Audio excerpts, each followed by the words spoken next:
Quentin Tarantino is publishing a book, and it's about the making of Once Upon a Time in Hollywood.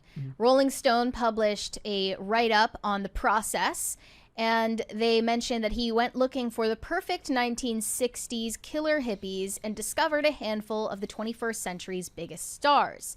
One of them is Maya Hawke. She is the daughter of Ethan Hawke and Uma Thurman, and that's the entire reason why she has a career in Hollywood. She doesn't seem to realize that, and she goes back and forth about whether she should own the fact that she is a Nepo baby and hasn't earned any of her success. Hasn't she learned from all of the white guilt in Hollywood? You have to just own it. Yeah, in this Rolling Stone article, Maya Hawke talks about the process of auditioning for the movie, and she says she recalls feeling scared while auditioning for Quentin Tarantino.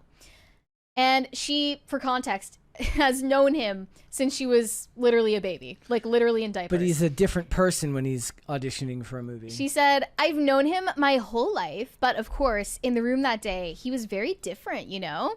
He wasn't like kooky Uncle Quentin. He was in serious mode. So what she wants us to believe is that kooky Uncle Quentin got real serious, and he was just judging her based on her acting abilities. Do you think she totally had to earn that role? It had nothing to do with her parents. Do you think Ethan and Uma, after she got the role, like called up Quentin and were like, hey, just because we've been friends for a long time, no foot stuff. This is just no foot stuff. Do not make our daughter do foot stuff. They gotta keep him on a tight leash there. But actually, knowing Ethan Hawke, he probably would have been like, you got to do the foot stuff if you're gonna really embrace the character.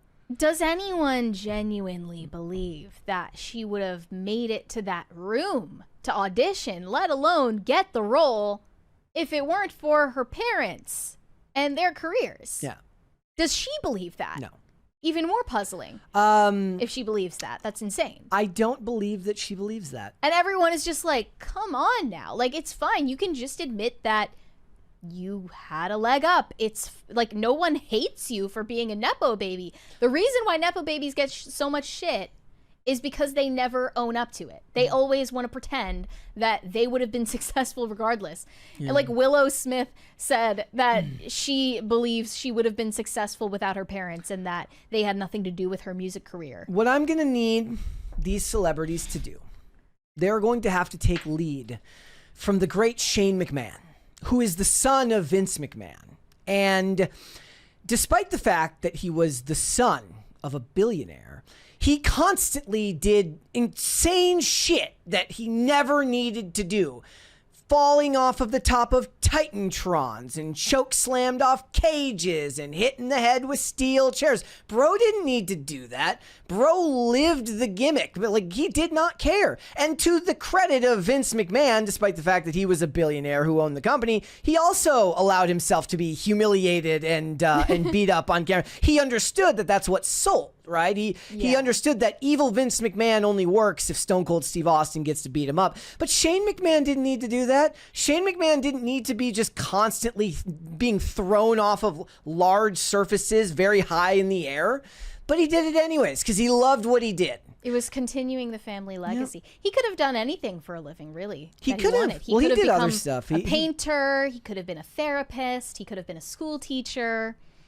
And there would be nothing wrong with that. But what people find so obnoxious about the Hollywood Nepo babies is that, of course, it comes up from time to time. And they never are just honest about the fact that they had an opportunity that other people wouldn't have. Is there any of the Nepo babies that have leaned into it that you know of?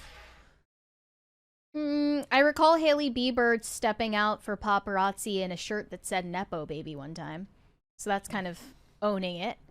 Like, she's part of the Baldwin family, obviously.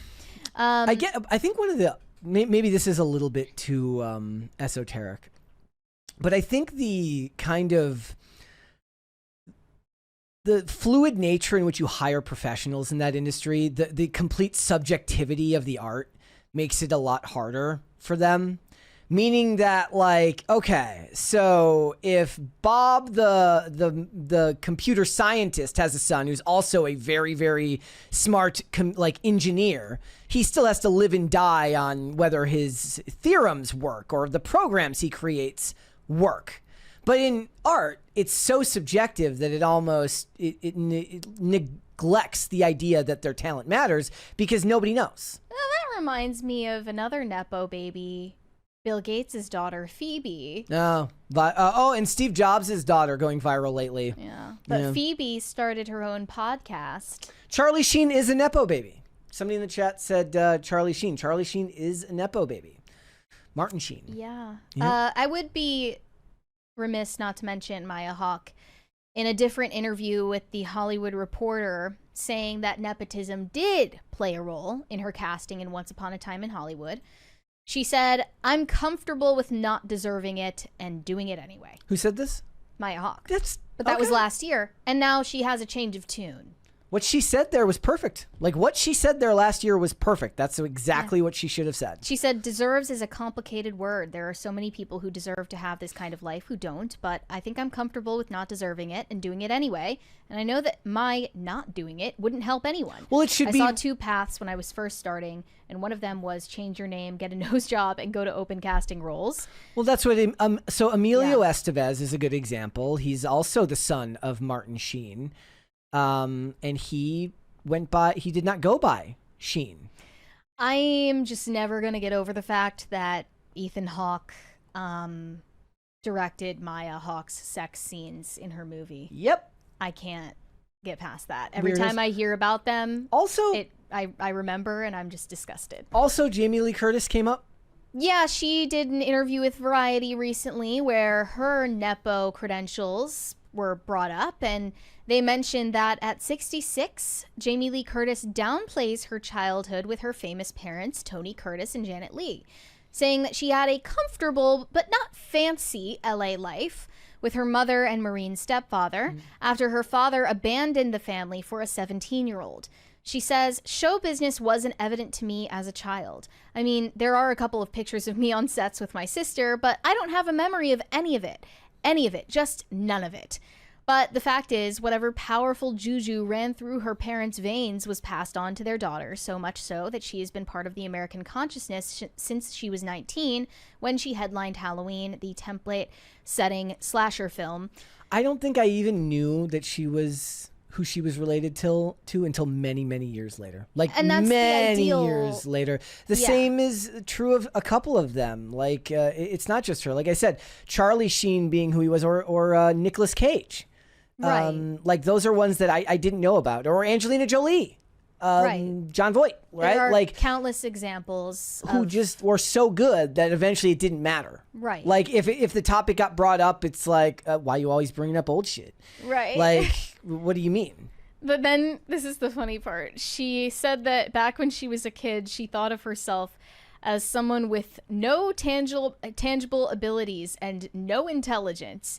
"I was a D+ student, C- if you graded on a curve. I wasn't an auditory learner. I was a cheerleader. I was kind of a weirdo. I was this girl at 16, full of energy and personality, but I had no intelligence. I wasn't an athlete. I wasn't in the plays. I was on the periphery, and I became an actor by accident." Remember, they're always going to tell you how to vote, but they're like, But I have zero intelligence. Yeah. I saw this post recently with a collage of different Nepo babies, some of whom I already knew about and others I didn't recognize at all, saying maybe nepotism isn't so bad. If you guys can look at this collage of faces and identify them for me, that would be much appreciated. I recognized Margaret Qualley, Jack Quaid, Bill Skarsgård. Zoe Kravitz. Don't know the other two in that row. There's Zoe Kravitz, Lily Rose Depp, Maya Hawke, of course, and then the rest of them, I have no idea who they are. Is that kid who is that kid in the bottom middle? Looks like it could be Dolph Lundgren's kid. Don't know. They also mentioned Maud Apatow, who is in Euphoria, and she was terrible. I mean, horrible at acting. And she just literally got the role in Euphoria because of her parents. And her sister, Iris Apatow, was able to walk the Victoria's Secret fashion show this year, also because of her last name.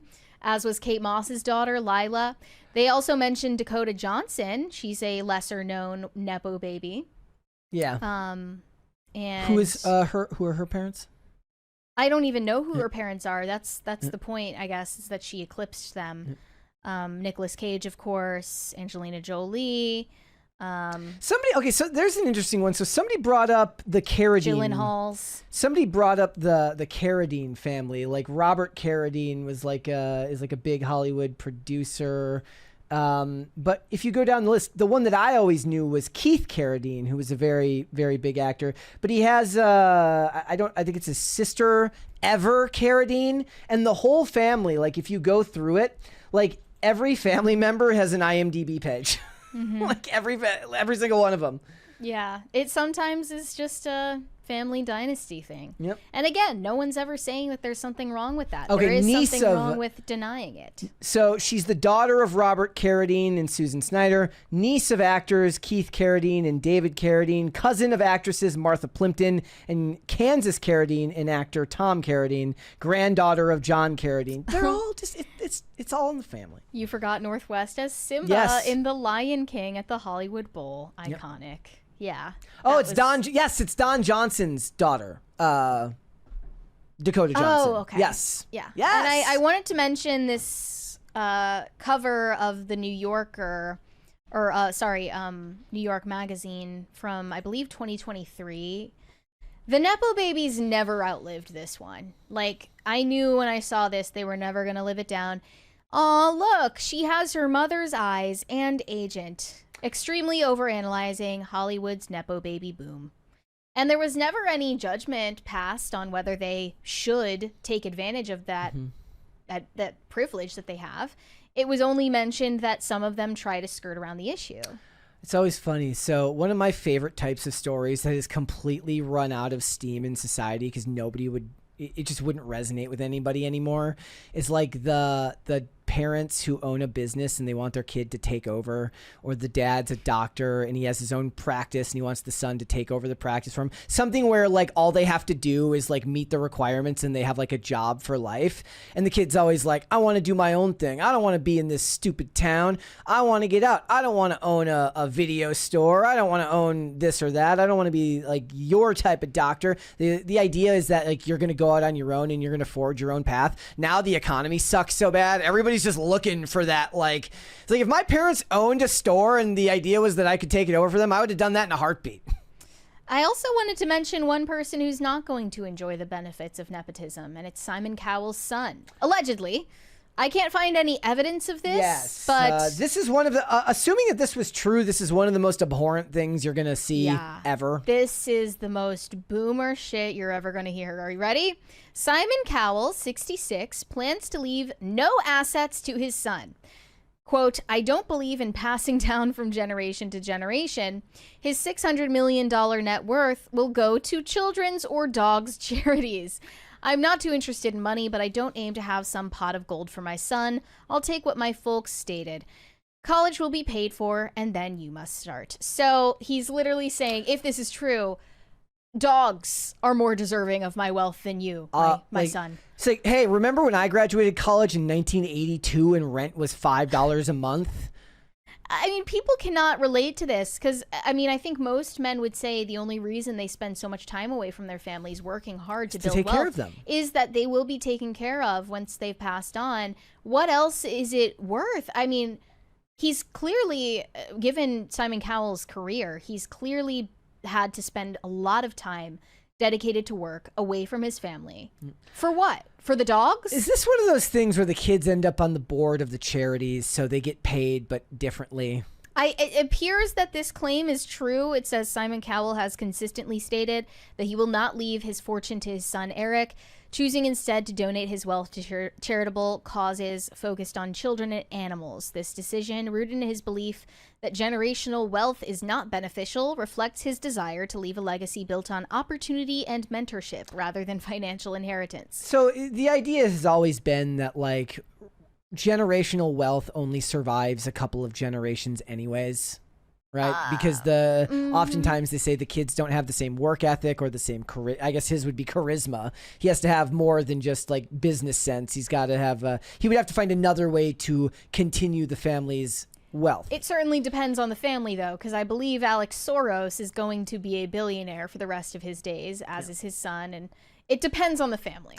$600 million could go down the drain real fast with bad investments in a couple of generations. Sure, but the point is to just say no, we're not. It is the most like boomer coded thing you've ever heard to fetishize that level of struggle and pretend like getting out of college is the same now as it was back when you were a wee chap is insane. Also, that basically means is like let's be real. It's not going to dogs. It's not going to children. It's going to the salaries of annoying people that work on the boards of these 501c3s and 4s. Right, exactly. But he's clearly, despite being so wealthy, he probably has very little financial literacy, so he doesn't even understand that. And honestly, that's not even even if he did his due diligence, and these are the best charities to ever charity that have ever charitied before, and almost every penny goes to the cause. That's still $600 million to a dog you don't know over the son that you, I guess, kind of raised because you were probably away from home a lot. You should be ashamed of yourself. I once made a joke that was on TikTok. I was like, I don't normally say this, but like, eat the rich because they don't fund art anymore. And I'm like pointing at all these examples of art over the centuries and millennia that's been financed and commissioned by the ultra wealthy elite. They don't do that anymore. What they do is give it to, as you said, useless NGOs that completely exist to propagate the need for their own existence.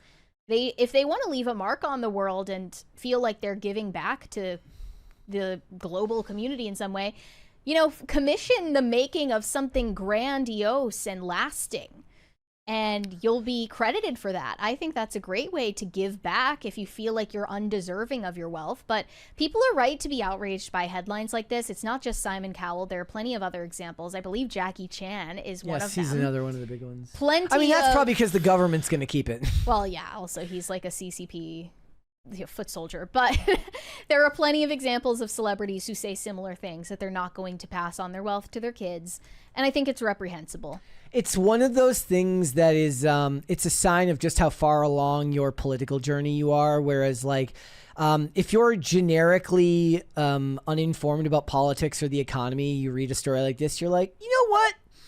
Good for him. You don't want to give those kids a free ride. Like that is something that was still a thing maybe in 2016. Nobody's buying that anymore. Well, because when people hear something like that, they're thinking about maybe like someone who was in their social circle. Maybe they went to the same school, and their dad like funded their whole lifestyle and didn't make them get a job. No, that's not what we're talking about. We're talking about someone with nearly they're on the right side of $1 billion. And they're planning to basically flush all of it down the toilet. That's a different situation than, an upper middle class dad who makes, some number of hundreds of thousands a year in salary and pays for his entire kid's existence and never makes them learn work ethic. That's a different conversation entirely. He's also, he's also not allowed to be on my health insurance. You can do both. You can, first of all, give your kids a leg up in countless ways, but you can also teach them to work hard and create their own luck too. It's not a mutually exclusive deal. Thanks for watching. Listen to full episodes of Pop Culture Crisis on Spotify. Keep up with us on social media and make sure you subscribe and ring that bell so you never miss the show. Bye, guys.